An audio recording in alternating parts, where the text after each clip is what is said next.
రాష్ట్ర ముఖ్యమంత్రి మహబూబ్ నగర్ ముద్దుబిడ్డ యనుమల రేవంత్ రెడ్డి గారు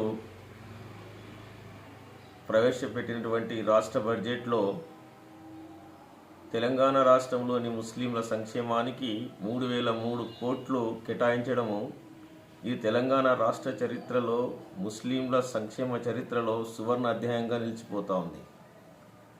గత శాసనసభ ఎన్నికల సమయంలోనే ముస్లింలతో సమావేశమైనటువంటి రేవంత్ రెడ్డి గారు తెలంగాణ రాష్ట్రంలో ముస్లింల సంక్షేమానికి తమ ప్రభుత్వము ఇతోదిగా నూతన పథకాలు ప్రారంభించి వారి సంక్షేమానికి ప్రత్యేక బడ్జెట్ కేటాయిస్తామని చెప్పినట్లే అత్యధిక బడ్జెట్ కేటాయించినటువంటి ఘనత శ్రీ యనుమల రేవంత్ రెడ్డి గారు మూటగట్టుకున్నారని ఈ సందర్భంగా తెలియజేస్తున్నారు.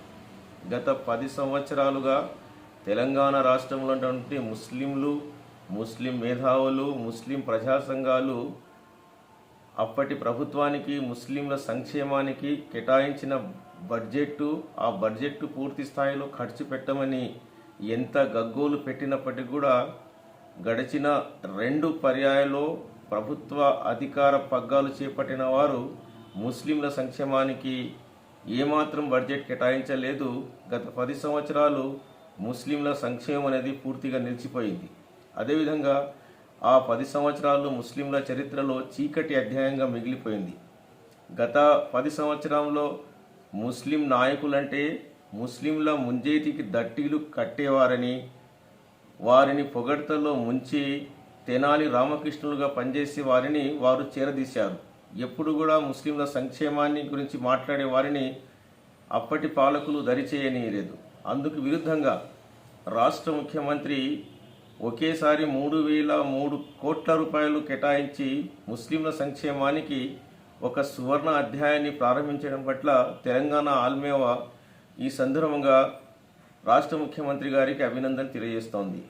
మేం రాష్ట్ర ముఖ్యమంత్రితో కోరుతా ఉన్నాం, కేటాయించినటువంటి ఈ డబ్బు ముస్లింల సంక్షేమానికి 100కి 100% ఖర్చయ్యేటట్టు తమ పార్టీలో తమ ప్రభుత్వంలో ఉన్నటువంటి ముస్లిం నాయకులనే గాక ముస్లింల సంక్షేమానికి పాటుపడేటటువంటి ముస్లిం ప్రజా సంఘాలను కూడా భాగస్వామ్యం చేయాల్సినటువంటి ఆవశ్యకత ఎంతైనా ఉంది. గతాన్ని ఈరోజు రాష్ట్ర ముఖ్యమంత్రిని ముస్లింల బడ్జెట్ తక్కువ కేటాయించారని మాట్లాడేవారు గత 10 సంవత్సరాలు ముస్లింల సంక్షేమానికి ఎంత బడ్జెట్ కేటాయించి ఎంత ఖర్చు పెట్టారో ఒకసారి ప్రజలకు తెలియజేస్తే బాగుంటుందని ఈ సందర్భంగా కోరుతా ఉన్నాం.